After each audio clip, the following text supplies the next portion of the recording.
টানা বৃষ্টি ও পাহাড়ি ঢলে শেরপুরের বন্যা পরিস্থিতি অপরিবর্তিত, নতুন করে প্লাবিত হয়েছে নকলা ও সদর উপজেলা।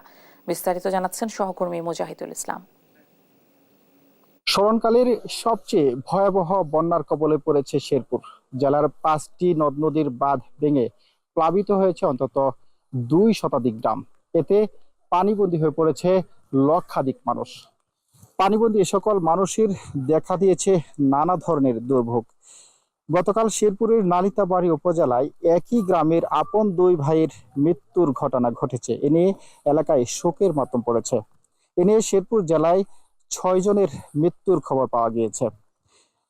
উজানে পানি কিছুটা কমলেও নিম্নাঞ্চলগুলো এই মুহূর্তে প্লাবিত হচ্ছে।